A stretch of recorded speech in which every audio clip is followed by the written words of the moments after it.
नमस्कार दोस्तों, मैं अखिलेश त्रिपाठी आप सबका स्वागत करता हूं आपके अपने चैनल टारगेट फॉर IQ में। और दोस्तों, जैसा कि हम सब जानते हैं कि हमारी प्रारंभिक परीक्षा उत्तर प्रदेश जुडिशरी की संपन्न हो चुकी है और उसका परिणाम भी बस 1 ही 2 दिन में आने वाला है। तो उसके लिए हमारी संस्था के द्वारा, इस चैनल के द्वारा मेंस परीक्षा, मुख्य परीक्षा के लिए कोर्सेज शुरू कर दिए गए हैं। क्लासेस लगातार चल रही हैं जिसमें आपको regular class, online class, notes और टेस्ट सीरीज सब कुछ प्रोवाइड कराया जा रहा है। तो अगर आप में से कोई भी छात्र या कोई भी आपका मित्र या जानकार अगर इच्छुक है जो कि मुख्य परीक्षा की तैयारी करना चाहता है, तो आप हमारे चैनल में दिए गए नंबर पे कॉल करके आप जानकारी ले सकते हैं। हमारा नंबर है 7500110314। तो ये नंबर दिया गया है, आप ये नंबर नोट कर सकते हैं और यहाँ से अपनी तैयारी चैनल के माध्यम से शुरू कर सकते हैं। तो हम लोग यहाँ पे आज जैसे चर्चा कर रहे थे संविधान के बारे में, तो पिछले कुछ लेक्चर्स में हमने संविधान की बेसिक्स के बारे में चर्चा किया था। आज हम लोग पढ़ेंगे संविधान का भाग 1, भारतीय संविधान का भाग 1, जिसमें आपको अनुच्छेद 1 से लेकर अनुच्छेद 4 तक पढ़ना है। और इस पार्ट का नाम है यूनियन एंड इट्स टेरिटरी, संघ और उसका राज्य क्षेत्र। तो संविधान के भाग 1 में हम पढ़ेंगे जो भारत, अपना भारत गणराज्य है, अपना देश, उसके कितने राज्य हैं, क्या क्या उसका राज्य क्षेत्र होगा और राज्यों की किस प्रकार की श्रेणियां हैं, या किस अपने राज्यों के सीमा में किस प्रकार विस्तार किया जा सकता है, नए राज्यों का कैसे सृजन किया जा सकता है, नए अगर कोई पुराना राज्य है तो उनके राज्यों की सीमाओं में परिवर्तन करना है, उनके क्षेत्र में परिवर्तन करना है या उनके नाम में परिवर्तन करना है, तो किस प्रकार किया जाएगा। ये सारे प्रावधान आपको अनुच्छेद 1 से लेकर 4 तक वर्णित है। और तो सबसे पहले तो हम लोग पढ़ेंगे संविधान के प्रावधान। तो संविधान में अनुच्छेद 1 से लेकर 4 तक क्या दिया गया है, क्या आपके अनुच्छेद 1 में दिया गया है, क्या आपके अनुच्छेद 2 में दिया गया है, क्या आपके अनुच्छेद 3 में दिया गया है और क्या 4 में। फिर उसके बाद हम संविधान को पढ़ेंगे, इसके लिए कुछ समितियां जो राज्यों का गठन किया गया था, राज्यों के गठन के लिए जो समितियां गठन की गई थी, उन समितियों के बारे में पढ़ेंगे। फिर स्वतंत्रता से लेके जब से संविधान का निर्माण हुआ है तब से अभी लेटेस्ट जो अभी यूनियन टेरिटरी में परिवर्तन हुआ है, जो दादरा और नगर हवेली और दमन दीव को मर्ज किया गया है और उससे पहले जम्मू कश्मीर का पुनर्गठन किया गया है। तो किस तरह से हिस्ट्री रही है, कैसे किस राज्य का गठन हुआ, क्या हुआ, सबका हम लोग क्रमबद्ध अध्ययन करेंगे। तो चलिए अब शुरू करते हैं। और मैं आप लोगों से ये कहूंगा कि आप लोग अपने साथ एक नोटबुक और पेन लेके बैठिएगा। तो काफी चीजें जो आपको मैं बताता जा रहा हूँ, अगर आप लोग चाहें, आप लोग इच्छुक है तो आप इनको नोट कर सकते हैं। तो इससे आपका एक तरह से सारी चीजों का संग्रह हो जाएगा। तो ये आपको न केवल मुख्य परीक्षा के आंसर राइटिंग में बल्कि प्रीलिम्स के लिए भी जब कई तथ्य पूछे जाते हैं वहां पे इसको पढ़ने में या रिवीजन करने में सुगमता रहेगी। तो शुरू करते हैं हम लोग आपका संविधान के अनुच्छेद 1 के साथ। तो देखिए, भारतीय संविधान का अनुच्छेद 1 ये है आपके संविधान की शुरुआत। तो सबसे पहले क्या होता है, अगर आपसे जैसे पूछा जाए आपके बारे में, अगर किसी को जानना है तो सबसे पहले क्या जानेगा, सबसे पहले आपका नाम जानेगा ना। तो इसी तरह कॉन्स्टिट्यूशन में भी सबसे पहले क्या दिया गया है, आपके नाम के बारे में, मतलब आपके देश के नाम के बारे में बताया गया है। तो ये क्या कहता है, India that is Bharat shall be A union of state. तो इसमें 2 नाम दिया गया है आपके संविधान में, हिंदी और इंग्लिश दोनों भाषाओं में दिया गया है। इंडिया अर्थात भारत, मतलब कि दोनों एक है, कुछ अलग अलग नहीं है। इंडिया अर्थात भारत, राज्यों का संघ होगा, shall be A union of state. तो आपका आर्टिकल 1 का क्लास 1 ये कहता है। अब आपका नाम हो गया, अब नाम के बाद क्या होगा, तो भाई नाम के बाद घर, भाई नाम, उसके नीचे पता लिखा जाता है। तो पता में अब राज्यों के बारे में दिया जाता है। तो आपका क्लास आर्टिकल 1 का क्लास 2 क्या कहता है, state and territory at first schedule, मतलब राज्य और राज्य क्षेत्र क्या होंगे, ये वही होंगे जो अनुसूची 1 में दिया गया है। तो संविधान की अनुसूची 1 में सारे राज्य और राज्य के क्षेत्रों का वर्णन किया गया है। तो ये बताता है कि स्टेट एंड टेरिटरी ये वही होगा जो आपके प्रथम अनुसूची में है। ये आपका क्लास 2 हो गया। अब अनुच्छेद 1 का क्लास 3 ये कहता है राज्यों के राज्य क्षेत्र टेरिटरी। तो टेरिटरी कैसी होगी? तो अनुच्छेद 1 के क्लॉज 3 मतलब आर्टिकल 1 के 3 के अकॉर्डिंग आपके कॉन्स्टिट्यूशन में 3 कैटेगरी दी गई है। ठीक, तो पहली कैटेगरी होगी क्या? 3A स्टेट, मतलब आपके राज्य, किस प्रकार कौन से राज्य होंगे, कितने राज्य होंगे। तो आजकल अभी देखा जाए तो जो टोटल स्टेट्स हैं आपके 28, वो सारे राज्य यहाँ पे आ जाएंगे। दूसरी कैटेगरी आपकी आती है संघ राज क्षेत्र अर्थात यूनियन टेरिटरी। तो यूनियन टेरिटरी की संख्या अगर अभी देखी जाए आपके भारतवर्ष में तो अभी वर्तमान में 8 है, 28 राज्य है, यूनियन टेरिटरी 8 है। अब देखिए स्टेट और यूनियन टेरिटरी इनमें क्या फर्क है?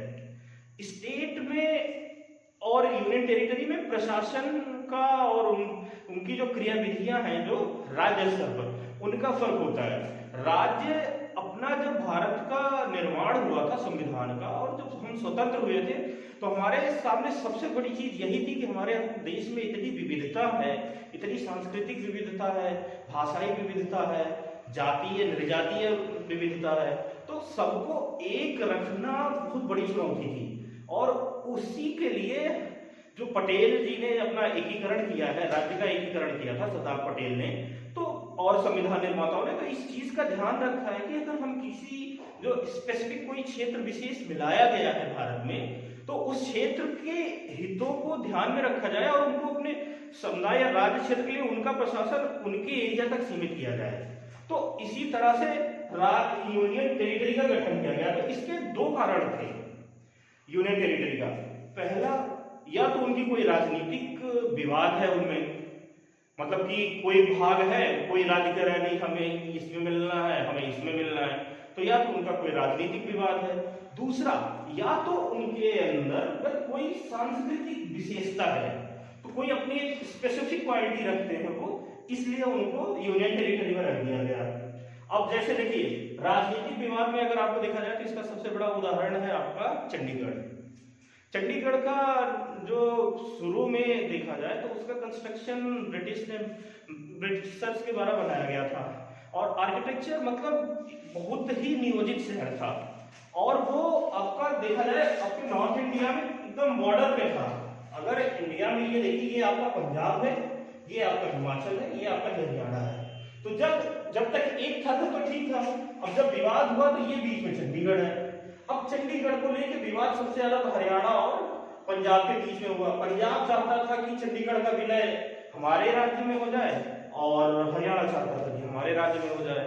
और प्रधानमंत्री जी उस समय थे जवाहरलाल नेहरू, और ये एक तरह से समझिए उनकी ड्रीम सिटी थी, तो वो नहीं चाहते थे कि इतना अच्छा शहर दो राज्यों के बीच में पिस जाए, तो इसलिए उन्होंने इसको यूनियन टेरिटरी बना दिया और इन दोनों की राजधानी भी यहीं पे गठित कर दिया, दोनों को खुश कर दिया।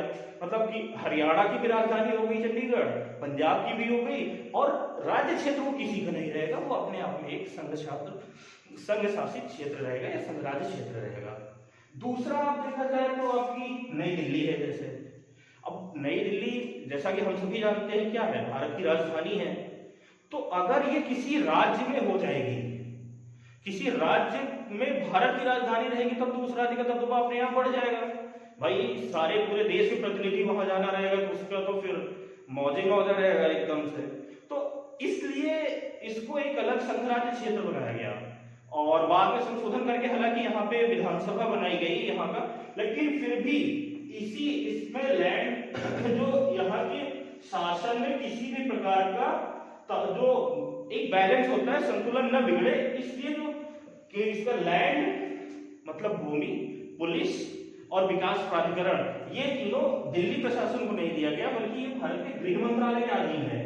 आज भी अभी देखिए अगर वहां के मुख्यमंत्री केजरीवाल साहब अभी भी चिल्लाते हैं कि हाँ पुलिस तो हमारे हाथ में नहीं है, लैंड नहीं है, ये नहीं है, तो वही चीजें रहती हैं क्योंकि बैलेंस बनाने के लिए कि अगर वो राजधानी भारत की राजधानी उस क्षेत्र में आती है तो उसका उस क्षेत्र को कोई विशेष लाभ न पहुंचने पाए, इसलिए यूनियन टेरिटरी का गठन किया गया।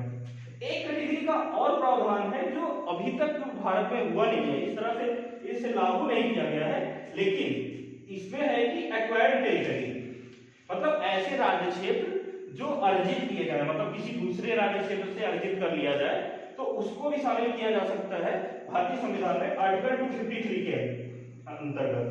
तो ये तीसरी टेरिटरी है, तो इसका तो अभी कभी आज तक कोई यूज नहीं हुआ है। खैर, और स्टेट और यूनियन टेरिटरी है, स्टेट आपके 28 है, यूनियन टेरिटरी अभी आपकी वर्तमान में 8 है। तो इस तरह से हमने देखा कि भारत का अनुच्छेद 1 जो है भारतीय संविधान का, पहला वो उसके नाम के बारे में जानकारी देता है, उसके राज्य के बारे में जानकारी देता है और उसके संघ शासित क्षेत्र के बारे में जानकारी देता है। तो ये आर्टिकल 1 है। अब हम चलते हैं आर्टिकल 2 की तरफ, अनुच्छेद 2 भारतीय संविधान का। इसमें अगर इसका कोड वर्ड याद करना हो तो दो चीज है, एडमिशन एंड एस्टेब्लिशमेंट। अब भाई देखिए, आपका नाम पता चल गया तो अब क्या होगा, आपका एडमिशन होगा। तो किसका एडमिशन? राज्यों का, राज्य क्षेत्र का। तो इसमें कहा गया है कि संसद विधि द्वारा, मतलब एक विधि बनाकर भारत की संसद नए राज्यों का प्रवेश और नए राज्यों की स्थापना कहां कर सकती है? भारतीय संघ में। तो ये चीज मेंशन की गई, अगर कोई नया राज्य की नई टेरिटरी बन रही है या कोई नई लैंड आप एक्वायर्ड कर रहे हैं, तो वो सब कहां से होगा? तो वे भारतीय संसद विधि बनाकर अनुच्छेद 2 के तहत संघ में कर सकती है। ये आपका हो गया आर्टिकल 2। आर्टिकल 3 में कोड वर्ड क्या है आपका? फॉर्मेशन ऑफ न्यू स्टेट्स, मतलब नए राज्य का। अगर कोई नए राज्य का गठन करना है जो भारत के राज्य क्षेत्र के अंतर्गत, तो उसको आप अनुच्छेद 3 के तहत भारतीय संसद कर सकती है। इसमें है कि भारतीय संसद को अपने राज्यों के पुनर्गठन का अधिकार है। ठीक, जो राज्य हैं आपके वर्तमान में जितने राज्य हैं, और राज्य के साथ साथ यहाँ पे राज्य का जो तात्पर्य है, तो इसमें स्टेट और यूनियन टेरिटरी ये दोनों आएगी। तो मतलब अपने स्टेट और यूनियन टेरिटरी के पुनर्गठन का अधिकार है। और ये किस तरह से करेगी? कौन सा बहुमत चाहिए? साधारण बहुमत के अधिनियम से। और क्या क्या कर सकती है? नए राज्य का निर्माण कर सकती है। जैसे आपने देखा होगा कि तेलंगाना का निर्माण हुआ, उससे पहले आपके 3 राज्य हुए थे 2000 में, जो आपका छत्तीसगढ़ था, झारखंड था, उत्तराखंड था, या उनके नाम में परिवर्तन। जैसे कुछ दिन पहले आपका पांडिचेरी का नाम पुदुचेरी किया गया, उड़ीसा का नाम बदला गया, ओडिशा किया गया। तो नाम का परिवर्तन, उनकी सीमाओं में परिवर्तन, तो किसी की सीमा को बढ़ा घटा सकती है, क्षेत्र में परिवर्तन कर सकती है। संसद विधि जो है अपने साधारण बहुमत से राज्यों का पुनर्गठन कर सकती है। तो ये अधिकार किसको दिया गया है? ये अधिकार भारतीय संसद को दिया गया है। तो इस तरह से हमने अनुच्छेद 1 देखा। अनुच्छेद 1 में नाम दिया गया India that is Bharat shall be A union of state. उसके सेकंड 2 में कहा गया है कि स्टेट और टेरिटरी क्या होगी? ये वही होगी जो अनुसूची 1 में दिया गया है। उसके बाद में राज्यों के राज्य क्षेत्र के बारे में बताया गया है। 3 तरह की कैटेगरी है, एक आपकी स्टेट है, एक आपकी यूनियन टेरिटरी है, और तीसरी आपकी जो है वो एक्वायर्ड टेरिटरी है, मतलब जो अर्जित किए जा सकते हैं। दूसरा आपका एडमिशन एंड एस्टेब्लिशमेंट था, ये भी संसद विधि बनाकर नए राज्यों का प्रवेश कर सकती है या नए राज्यों की स्थापना कर सकती है। अनुच्छेद 3 कहता है फॉर्मेशन ऑफ न्यू स्टेट, मतलब नए भारतीय संसद जो है नए अपने राज्यों का पुनर्गठन साधारण बहुमत के अधिनियम से कर सकती है। मतलब किसी राज्यों का निर्माण, नाम या उनके सीमा क्षेत्र में किसी भी प्रकार का अगर परिवर्तन होगा तो ये भारतीय संसद कर सकती है। अब आपको देखेंगे हम अनुच्छेद 4। अनुच्छेद 4 कुछ नहीं करता है, कहता है वो बस आपको प्रावधान बताता है। इसका क्लास 1 कहता है कि अगर अनुच्छेद 2 ये एडमिशन एंड एस्टेब्लिशमेंट और 3 फॉर्मेशन ऑफ न्यू स्टेट, तो अगर इसके लिए संसद कोई विधि पारित करती है तो इस विधि को संविधान संशोधन नहीं माना जाएगा। मतलब ये आर्टिकल 368 के तहत संविधान संशोधन नहीं माना जाएगा अगर कोई विधि बनाती है संसद भारतीय संविधान में। तो इस तरह से हमने भारतीय संविधान में संघ राज्य से पहले भाग के अंतर्गत क्या क्या प्रावधान किया है उसके बारे में अध्ययन किया। अब इसके बाद हम देखेंगे जो संविधान का गठन किया गया था तो उसी समय क्या परिस्थितियां मौजूद थी और किस आधार पर इसका गठन किया गया है। तो भारतीय और दूसरे पार्ट में और तीसरे में हमने जैसे शुरू में बताया था कि राज्यों का कैसे किस प्रकार से डेवलपमेंट है वो बताएंगे। तो अब हम आगे बढ़ेंगे समितियों के बारे में।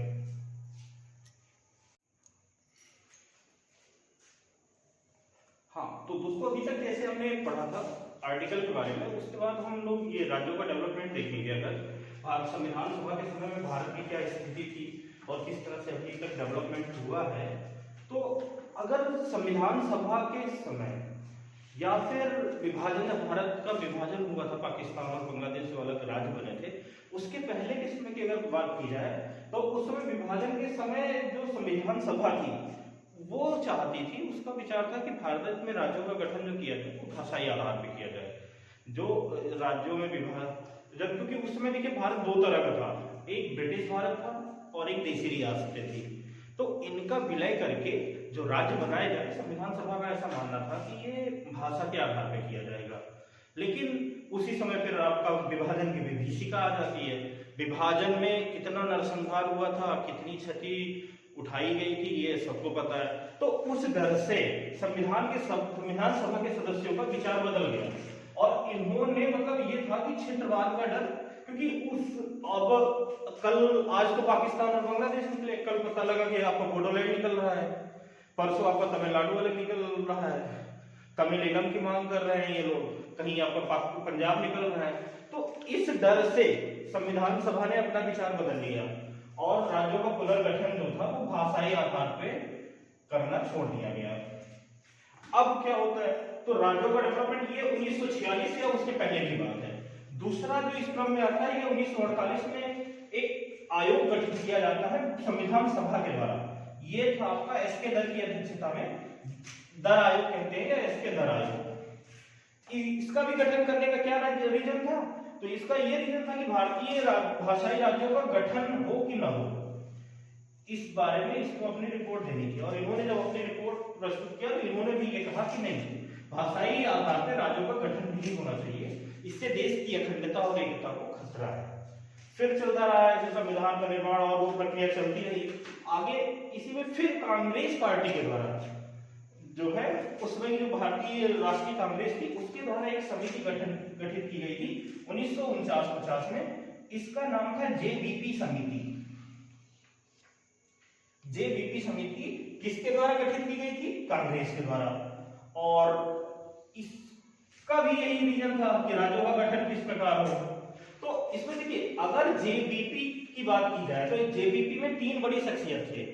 जे से आपके थे पंडित जवाहरलाल नेहरू, बी से आपके थे सरदार वल्लभ भाई पटेल और पी से आपके थे पट्टाभी सीतारमैया। तो इन तीन लोगों की कांग्रेस के द्वारा समिति बनाई गई। तो इसमें था भाषाई राज्य, क्या इन्होंने क्या रिपोर्ट कहा था, इन्होंने कहा था कि भाई भाषाई राज्य सही नहीं है, ये भी इसके पक्ष में नहीं थे। लेकिन उसी समय रियासतों का विलय किया जा रहा था भारतीय संघ में, अनेक रियासतों का विलय हो गया था। तो बहुत तरह का दबाव भी था इनके समक्ष, संविधान सभा के समक्ष। लोग सब भाई, अब जो राजा रजवाड़ा जो पीढ़ियों से चल रही है, उनकी खुद की प्रॉपर्टी है, वो काहे भारत में विलय करें। और स्वतंत्रता का अधिनियम था, उसमें भी था कि वो स्वतंत्र है, विलय करें या नहीं करें। तो उनको मनाने और इनके लिए था कि अगर दबाव में, अगर किसी भी तरह का बहुत दबाव उठता है तो बनाया जा सकता है, लेकिन ठीक नहीं है, इसके पक्ष में नहीं है, इसकी परमिशन वो नहीं देते हैं। तो इस तरह से यहाँ से आता है आपका जेबीपी समिति। अब जेबीपी समिति के बाद अगर आपको देखा जाए आगे क्या होता है, एक मिनट हम इसको कर देते हैं।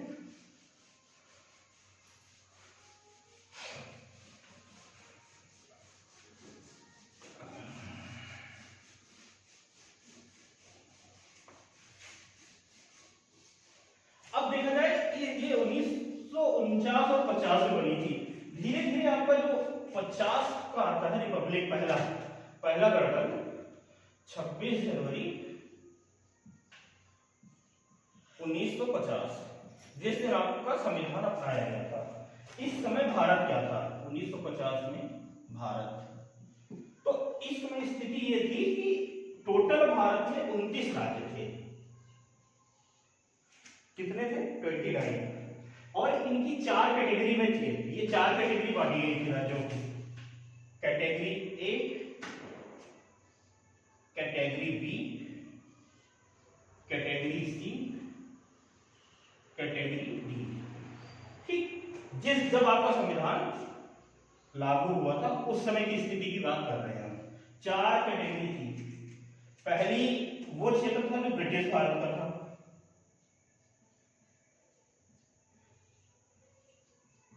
ब्रिटिश गवर्नमेंट के अंडर में था, सीधा जो Bharat Indian government of India को दिया गया था।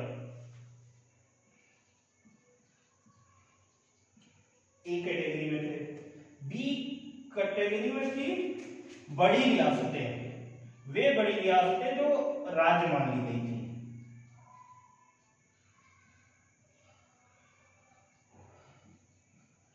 जो राज्य मान ली गई थी, जैसे आप इसका देखिए, आपका त्रावणकोर हो गया, मैसूर राज्य था जो अभी कर्नाटक बना है, या फिर हैदराबाद का विलय किया गया था।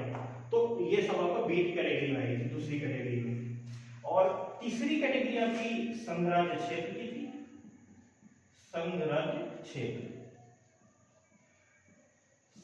और चौथी कैटेगरी जो थी वो आपकी अंडमान और निकोबार की थी,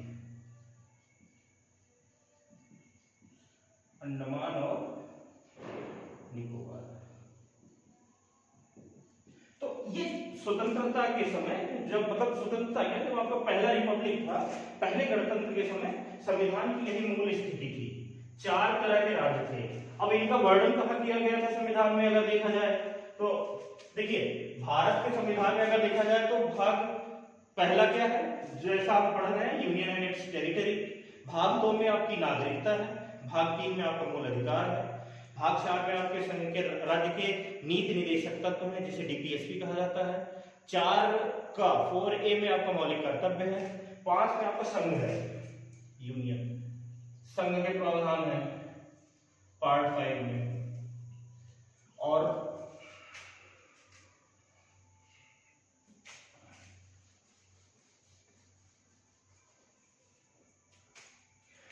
यहां पे जो आया था 5 तक हो गया आपका संघ। जो ब्रिटिश भारत का राज्य था, ये कहां आता है, किसमें, संविधान के भाग 6 में। बड़ी रियासतें जो राज्य मान ली गई थी, ये क्या था, भाग 7 था संविधान का। संघ राज्य क्षेत्र क्या था, ये भाग 8 था आपका।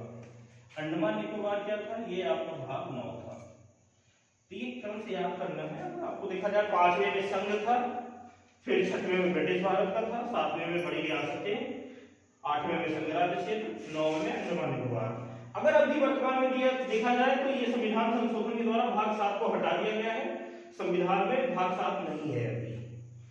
भाग 8 अभी भी संघ राज्य क्षेत्र है, भाग 6 अभी भी है आपका राज्य, और 9 को भी हटा दिया गया था शुरुआत में। अंडमान निकोबार को शामिल कर दिया गया था आपको 8 में संघ राज्य क्षेत्र में। बाद में संविधान संशोधन करके भाग 9 फिर से जोड़ा गया था, तो उस भाग 9 में आपकी ग्राम पंचायतें हैं।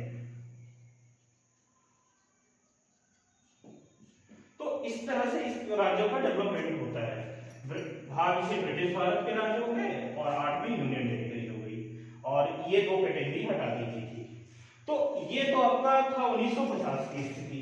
अब 1950 की जब स्थिति थी, उसी समय सबसे बड़ी जो चैलेंज था वो राज्य का एकीकरण था, क्योंकि भारत में उस समय बहुत सी रियासतें थी, जो टोटल अगर इनकी देखा जाए तो इनकी संख्या 542 थी टोटल।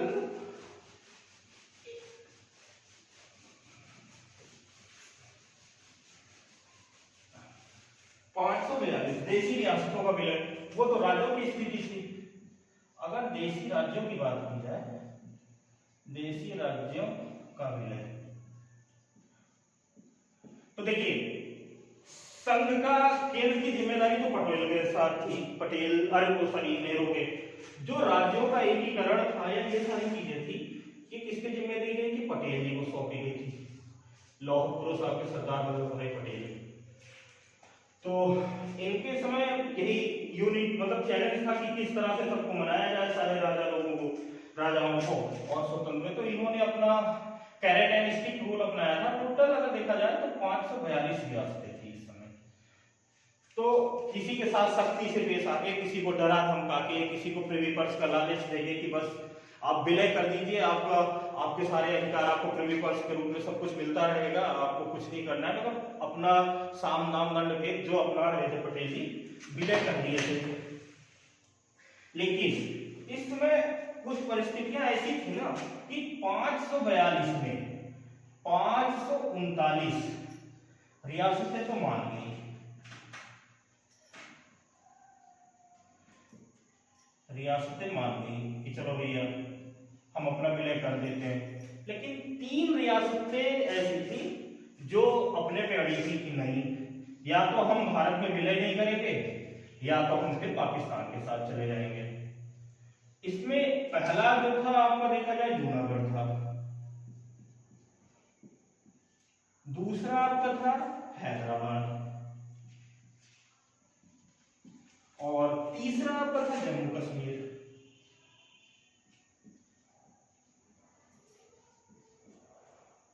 अब इनकी कंडीशन थी कि जूनागढ़ ने घोषणा कर दिया कि भैया हम पाकिस्तान के साथ मिलेंगे, हैदराबाद ने कह दिया कि हम पाकिस्तान के साथ मिलेंगे, जम्मू कश्मीर अड़ गया कि हम अपना एक बफर स्टेट रहेंगे स्वतंत्र।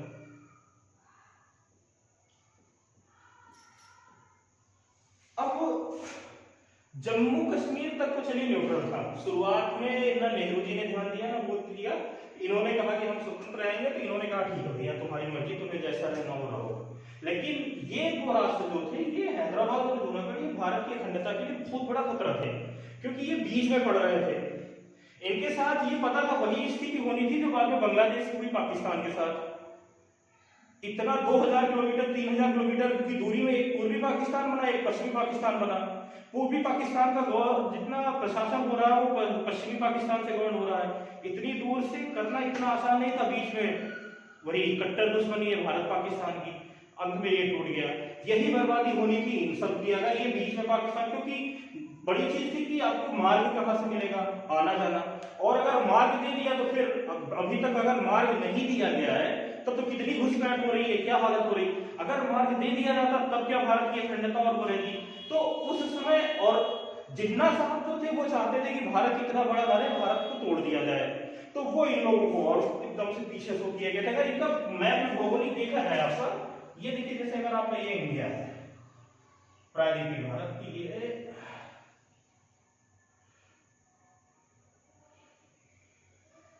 अगर ये आपका इंडिया, तो ये गुजरात का जो ये क्षेत्र था, ये है आपका जूनागढ़ हो गया यहाँ पे, ये आपका यहाँ का क्षेत्र जो है ये आपका हैदराबाद जो भी तेलंगाना की राजधानी है, ये आपका जम्मू कश्मीर यहाँ का हो गया, ये था पाकिस्तान। अब इतना ये क्षेत्र बीच में भारत का आ रहा था, यहाँ से मान लीजिए ये अगर इधर से देखा जाए ये आपका कराची हो गया, तो अब ये लेकिन अड़े थे कि नहीं हम पाकिस्तान में जाएंगे, ये अड़े थे हैदराबाद वाले।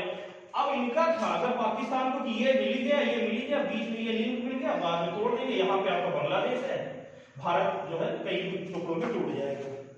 तो इसके लिए ये और पटेल साहब ने ये स्थिति भांप ली थी, दूरदर्शी कदम उठाया था बहुत ही ज्यादा उस समय।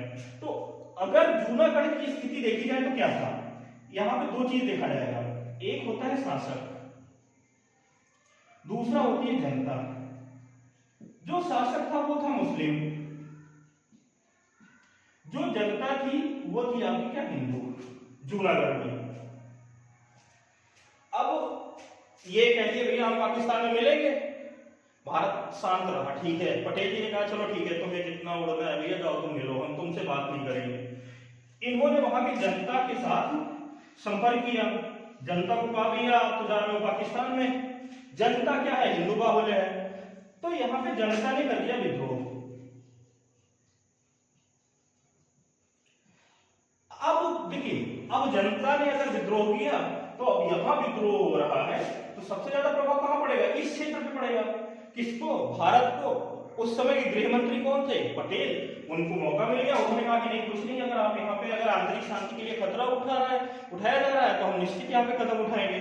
उन्होंने जाके अपना वहां पे एक्शन ले लिया और क्या कर रहा है, रेफरेंडम, यहाँ पे रेफरेंडम करवा दिया।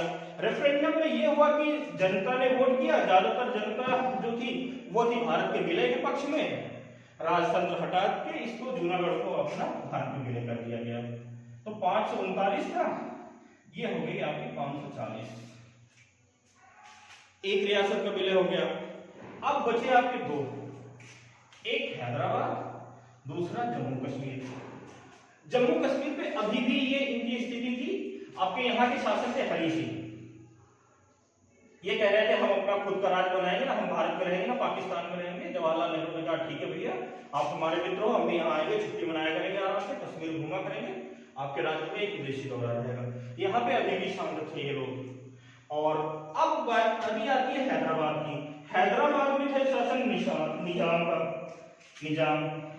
अब यहाँ पे निजाम बहुत ही कट्टर आदमी थे। उन्होंने भले यहाँ एकदम अपनी एक आय की तरह से अपना गुट बना लिया था, अच्छी खासी उनके उसमें कामरेड टाइप के थे सारे खुद सिपाही। कत्लेआम मचा दिया, एकदम से खूब कत्लेआम हो रहा है, लोग मारे काटे जा रहे हैं और स्थिति एकदम से बिगड़ी हुई है। ये इनको समझाया जा रहा है भारत में मिले क्या, बात करने के पक्ष में नहीं है, सीधा पाकिस्तान में मिलेंगे, पाकिस्तान में। अब जनता का भी वो आगे, जनता इसमें फंसी जा रही है। तो यहाँ पे फिर पटेल ने कड़ा निर्णय अपनाया और सैन्य कार्रवाई कर दी।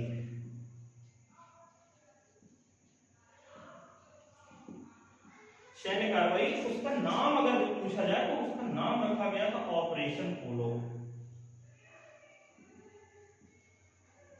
निजाम साहब थे ही बड़े रईस तो थे, इधर पोलो बहुत खेला जाता था, तो उसी के आधार पे यहाँ पे ऑपरेशन पोलो रखा गया। ऑपरेशन पोलो के तहत सैन्य कार्रवाई करके हैदराबाद का भी विलय कर दिया गया। तो ये जनमत संग्रह से हो गया, ये आपका सैन्य कार्रवाई से हो गया। अब प्रॉब्लम आती है जम्मू कश्मीर की। जम्मू कश्मीर में ये हुआ कि पाकिस्तान का के जो है वो शुरू से था, उसके जब से पाकिस्तान का विचार आया तभी से था कि भाई जम्मू कश्मीर जो है वो भारत का, वो पाकिस्तान का अंग होगा। तो उनके तो आपकी किरकिरी था, वो चाहते थे कि कब्जा कर ही लिया जाए, यहाँ पे हमें इसको मिलाना ही है। भारत का स्टैंड उस समय न्यूट्रल था अगर देखा जाए तो। लेकिन जो शासक थे यहाँ पे, शासक देखा जाए तो हरि सिंह थे, हिंदू शासक। जम्मू कश्मीर का भाग जो था वो लगभग 3 भागों में विभाजित था। ये एरिया अगर आपको देखा जाए, ये यहाँ पे ये गिलगित बाल्टिस्तान है, ये आपका लद्दाख वाला क्षेत्र है, और ये इतना कश्मीर है, और ये आपका जम्मू। ये एरिया आपका मुस्लिम बाहुल एरिया था। ये एरिया आपका जो था ये लद्दाख का बौद्ध वाला था, ये आपका हिंदू बाहुल एरिया था। तो उस समय की ये डेमोग्राफिक संरचना थी। तो लगभग काफी मात्रा में तीनों थे, मतलब माइनॉरिटी में नहीं थे कोई। अब हरि सिंह ने कह दिया कि नहीं रहने, लेकिन रीजन क्या होता है कि यहाँ से पाकिस्तान जो है, पाकिस्तान की सेना जो है वहां से, और फिदायनी हमले यहाँ पे इन्होंने कर दिया अटैक भारत के ऊपर।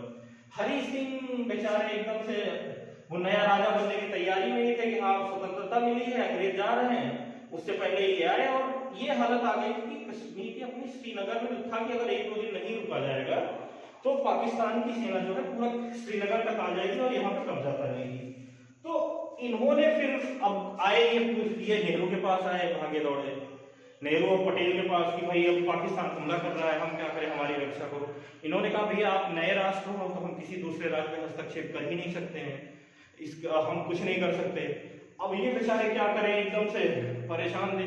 तो इन्होंने फिर उस समय भारत का कश्मीर में वो किया, कैसे संधि के विलय पत्र द्वारा, एक संधि की, किसकी, विलय पत्र की, विलय पत्र के द्वारा भारत में विलय किया। फिर भारत की तरफ से कार्रवाई की गई, वो अभी भी विवाद का विषय है। लेकिन अगर ये पूछा जाए कि कश्मीर कैसे मर्ज हुआ है तो वो विलय पत्र के द्वारा मर्ज किया गया है।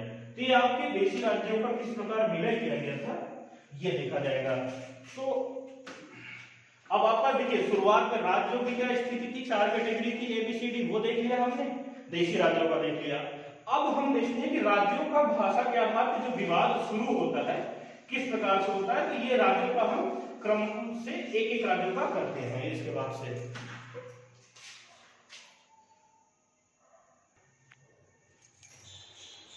तो देशी रियासतों के बाद अगर देखा जाए फिर क्या आता है, तो 50 के बाद फिर आपका 1953 में सबसे पहले जो अगर मांग उठती है भाषाई राज्य की तो उठती है हैदराबाद के लिए, स्वतंत्र हैदराबाद की मांग उठती है कि हैदराबाद को स्वतंत्र एक राज्य बनाया जाए।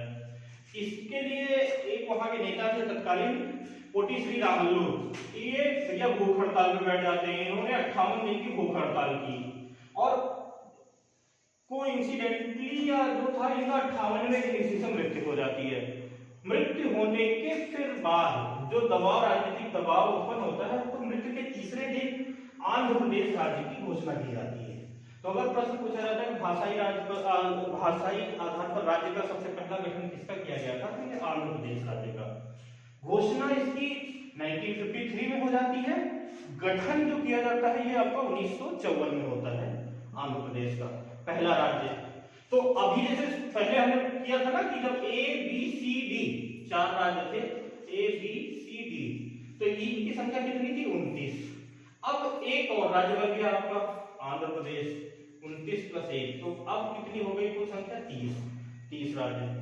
अब लेकिन इसी के समय इसका जब गठन हुआ था, उसी समय भारत में राज्य पुनर्गठन आयोग का गठन किया जाता है। तो 1953 में राज्य पुनर्गठन आयोग, इसके 3 सदस्य थे। एक आपके फजल अली साहब थे, एक के एम पटिक्कर थे, एक आपके एच एन कुंजरो। तो ये भी 3 पूछे गए कई बार एग्जाम में इनके सदस्य को उन्हें मैचिंग कराने के लिए। तो फजल अली, के एम पटिक्कर और एच एन कुंजरो, इनके द्वारा जो विचार मतलब अपनी रिपोर्ट सौंपी गई, उस पे जो कहा गया वो बहुत इंपॉर्टेंट है। कई बार ये मुख्य परीक्षा में भी पूछा गया है कि राज्य पुनर्गठन आयोग की प्रमुख संस्तुतियां क्या थी। तो इनकी जो पहली संस्तुति थी वो थी कि 70% अगर राज्य, किसी राज्य में किसी भाषा की आबादी है तो भाषाई राज्य का गठन किया जा सकता है। अब इन्होंने इस चीज को पहली बार माना भाषाई राज्य की। इसके पहले जो जेबीपी समिति थी उसने कहा था कि किया जा सकता है लेकिन दबाव में, लेकिन इन्होंने कंडीशन रखी कि 70% अगर आबादी है तो। अदरवाइज क्या होगा, अगर 70% नहीं है तो द्विभाषा राज्य होगा, मतलब एक राज्य होगा उसकी 2 भाषाएं मान ली जाएंगी, द्विभाषा राज्य होगा। और एक संस्तुतियां थी कि जो भाषाई अल्पसंख्यक हैं उनको सुरक्षा दी जाएगी राज्य के द्वारा। ऐसा नहीं किसी राज्य में अगर कोई अल्पसंख्यक है तो उनको भाई मार के भगा दिया जाए एकदम से, जो चीजें अभी जम्मू कश्मीर में हो रही हैं, तो नहीं, उनको सुरक्षा दी जाएगी।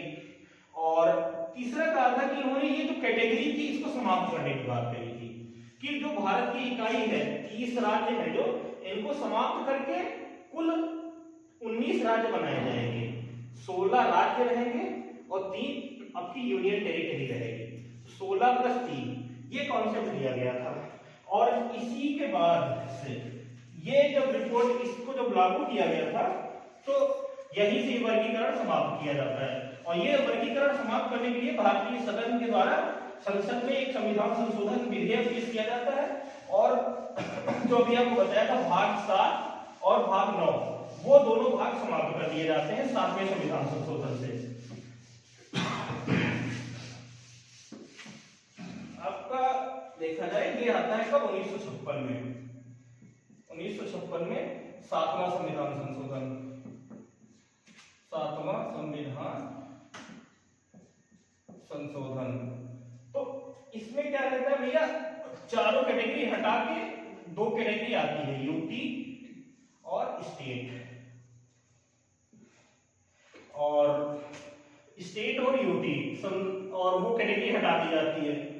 भाग 7 और 9 ये हटा दिया जाता है। 2 तरह की कैटेगरी है, बड़ी जो देशी रियासतें ही राज्य मानी गई थी वो हटा दी गई आपका, और अंडमान निकोबार हटा दिया गया, उसको भी यूनियन टेरिटरी मान लिया गया। और एक 7वें संविधान संशोधन में आता है अनुच्छेद आर्टिकल 350 का, ये जोड़ा गया। इसमें जो भाषाई अल्पसंख्यक थे उनके लिए जो इन्होंने दिया था ना राजभाषा पुनर्गठन आयोग ने, तो ये था कि भाषाई अल्पसंख्यकों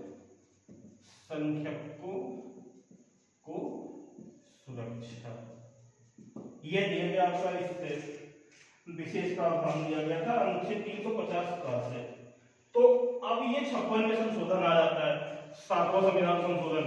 अब राज्य की जो 4 कैटेगरी थी 6, 7, 8, 9 वो हटा दी गई, 7 अभी भी नहीं है, 9 हटा दिया गया, बचे 2 स्टेट और आपके यूनियन टेरिटरी। तो अगर 1956 में देखा जाए आपका,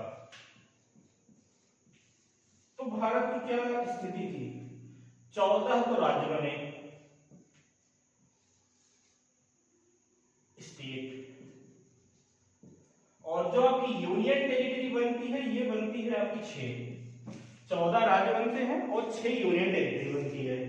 ये कंडीशन है, ये कब है आपकी स्थिति 1956 की।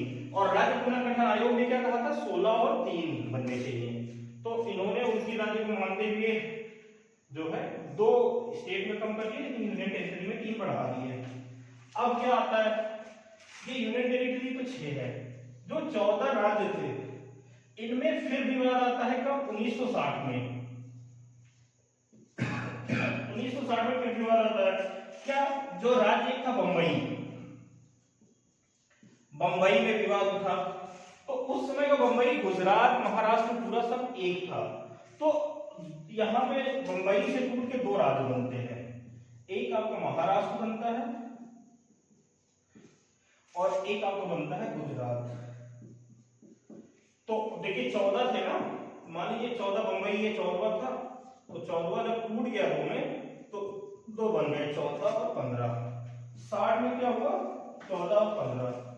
अब उसके बाद कैसा डेवलपमेंट आता है, उसके बाद आपका 1961 में क्या होता है, जो कुछ पुर्तगाल के पास थे क्षेत्र जैसे दादरा और नगर हवेली, और आपका क्या था इसमें गोवा और दमन दीव, इनको भारत को शामिल किया गया। कहां से, ये किसके अंडर में थे, पुर्तगाल के। तो इसको करने के लिए आपका चलाया गया वो ऑपरेशन विजय। ऑपरेशन विजय के द्वारा इनको शामिल किया गया। तो दादरा और नगर हवेली के लिए आपका जो संविधान संशोधन आया था ये 10वां था, 10वां संविधान संशोधन। और गोवा जो हुआ था ये आपका 11वां संविधान संशोधन।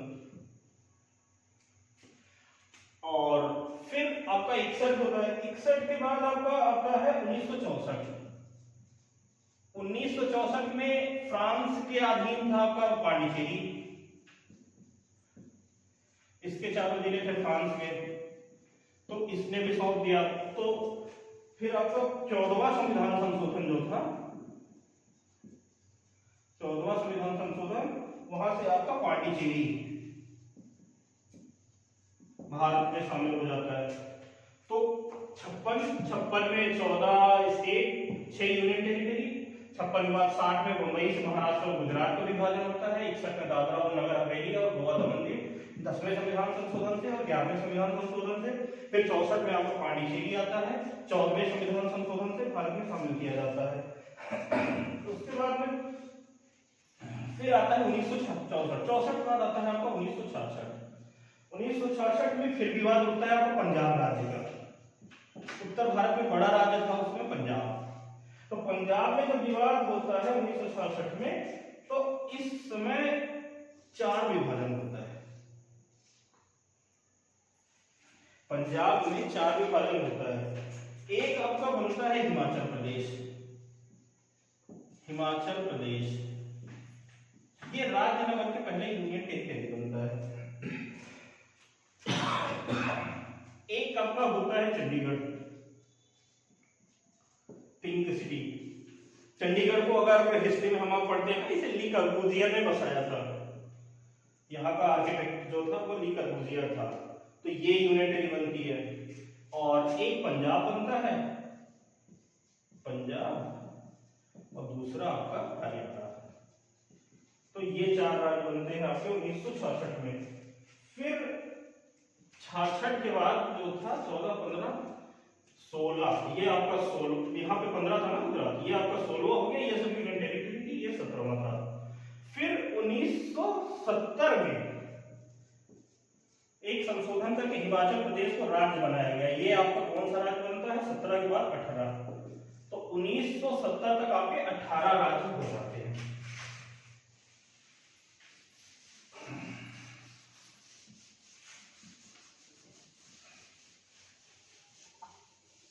अब 70 के बाद आपका 1971 आता है। 1971 में 3 राज्य बनते हैं आपका, यूटी से मतलब 3 यूटी थी, उनको स्टेट बनाया जाता है, मणिपुर, त्रिपुरा और मेघालय। तो देखिए वहां पे ये 18 था, अब आपका ये 19, 20 और 21, तो 71 में ये 3 राज्य बन जाते हैं आपके, प्लस 2 यूटी भी बनाई गई 71 में, 2 यूटी, एक आपकी अरुणाचल प्रदेश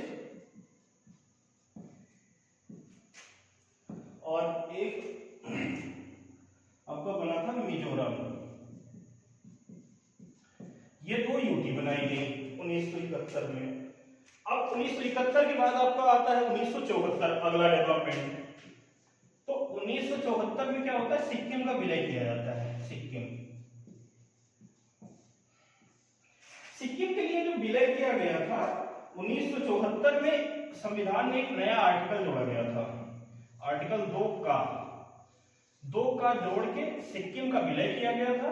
फिर 1975 में 2 को हटा के सिक्किम को राज्य का दर्जा दे दिया गया था। ये जो 2 जोड़ा गया था, ये 35वां संविधान संशोधन था, ये 36वां संविधान संशोधन था जिसमें हटाया गया था, और सिक्किम जो है सामान्य राज्य हो गया। तो 18 और 21 ये आपका 22वां राज्य कब हुआ, 1975 में। 1975 में सिक्किम आपका 22वां राज्य बन गया। इस तरह से चलता रहा। फिर आपका अब आपका 22 राज्य आ गए थे, धीरे धीरे ऐसे चलता रहा। ये अगला डेवलपमेंट 75 के बाद आता है, ये आता है आपको 1986 में। तो 1986 में जो 71 में 2 यूनियन टेरिटरी बची थी आपकी, मिजोरम और अरुणाचल प्रदेश, उनको राज्य का दर्जा दिया गया। तो ये आपका एक मिजोरम राज्य बनता है और एक अरुणाचल प्रदेश। तो तब कितने हुए थे, 22। तो ये आपका 23वां बन गया, ये 24वां राज्य बन गया। 1987 में जो आपकी यूनियन टेरिटरी गोवा थी, तो गोवा को फिर राज्य का दर्जा दे दिया गया, गोवा राज्य बन गया। तो ये आपके 25 राज्य हो गए। फिर अगला जो डेवलपमेंट आता है 87 के बाद, 2000 में आता है। 2000 में एनडीए की गवर्नमेंट ने 3 राज्य बनाया आपका, 25 था ना, 26, 27 और 28। 6 से 26, 6 से छत्तीसगढ़, 27 आपका उत्तरांचल और 28 आपका झारखंड। ये 2000 में आपका हुआ था, ये 3 राज्य बने थे, छत्तीसगढ़, उत्तरांचल और उत्तराखंड। बाद में उत्तरांचल का नाम बदल के उत्तराखंड कर दिया गया, उत्तराखंड। और 2000 के बाद जो अगला डिवीजन हुआ था वो आपका हुआ था 2 जून 2014 को। आंध्र प्रदेश से एक राज्य और छूट के बना था, तेलंगाना। ये आपका 29वां राज्य था। तो 2014 से लेकर 2019 तक जो स्थिति थी वो आपके 29 राज्य थे और 7 यूनियन टेरिटरी थी। फिर आपका अगला आता है 2019, 31 अक्टूबर को 2019, 31 अक्टूबर। इस दिन जो भारत का एक राज्य था JNK, इसको तो राज्य का दर्जा हटा के 2 यूटी बनाया गया आपका, एक JNK और एक आपका लद्दाख। तो अब इसमें क्या हो गई थी, राज्यों की संख्या आपकी 28 राज्य हो गए थे, और प्लस 7 और 2 9 यूनियन टेरिटरी हो गई थी आपकी। फिर अगले साल 19 के बाद जब इसके बाद में जो 9 यूनियन टेरिटरी थी उसमें से एक को मर्ज कर दिया गया था, और दादरा और नगर हवेली को मिलाया गया किससे, दमन दीव से। तो अभी अगर देखा जाए तो आपके 28 राज्य हैं और 8 यूनियन टेरिटरी है। तो इस तरह से ये भारत के संविधान के भाग 1 का पूरा राज्यों का और डेवलपमेंट है।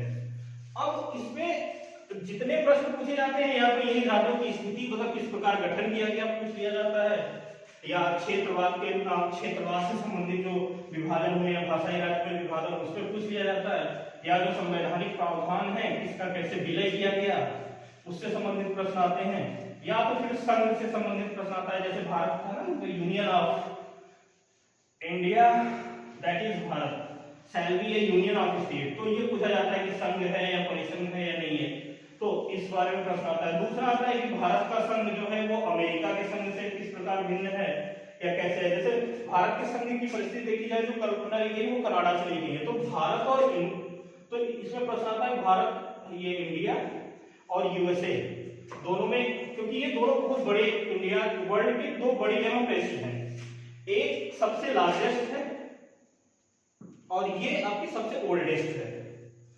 तो दोनों में अगर पूछा जाए कि क्या मेन बेसिक क्या रीजन होता है, तो देखिए यहाँ पे आपके 28 राज्य हैं, 28 और प्लस 8 अगर आपको मान लिया जाए तो 36, यहाँ पे कितने हैं आपके 50 हैं अमेरिका में। तो दोनों में फर्क क्या है, देखिए सबसे बड़ा फर्क है दो बल लगता है, अगर आपने फिजिक्स में पढ़ा होगा, एक सेंट्रीफ्यूगल होता है, एक सेंट्रीपिटल होता है। मतलब एक होता है कि केंद्र से लगता है, तो केंद्र से ये बल पेरिफेरी में लगेगा बाहर की तरफ, और दूसरा होता है कि पेरिफेरी से सेंटर की तरफ लगता है, मतलब बाहर से अंदर की तरफ लगाया जाता है, तो ये होता है। तो यही फर्क है कि देखिए भारत में पहले राज्य नहीं बना, पहले भारत बना फिर राज्य बने, भारत ने राज्यों का निर्माण किया। अमेरिका में जो कॉन्सेप्ट था कि पहले राज्य थे, राज्यों ने मिलकर अमेरिका का गठन किया, इसलिए क्या कहा जाता है यूनाइटेड स्टेट्स ऑफ अमेरिका, मतलब अमेरिका की स्टेट्स जो थे वो यूनाइटेड होकर अमेरिका को बनाया है, तो ये राज्यों ने बनाया है। तो ये मूल प्रश्न रहता है।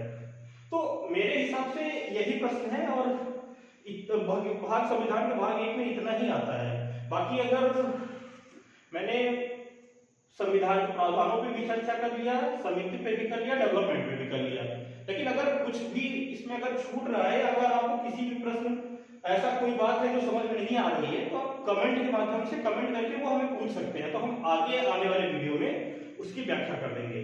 और आज के लिए बस इतना ही रखते हैं, एक पार्ट ये कंप्लीट होता है, फिर अगले आने वाले पार्ट में हम चर्चा करेंगे। और जिनको एडमिशन अगर आप लोग चाहते हैं मुख्य परीक्षा में लेना, तो एडमिशन शुरू हो गया है और आपकी पढ़ाई समय से स्टार्ट हो जाए, इसके लिए आप टारगेट 5 के बैच ज्वाइन कर सकते हैं। आप इस नंबर पे कॉल कर सकते हैं, आपका नंबर जो है 7500110314। इस नंबर पे कॉल करके आप हमारे ऑफिस से आप एडमिशन की जानकारी ले सकते हैं। तो आज के लिए बस इतना ही। Thank you.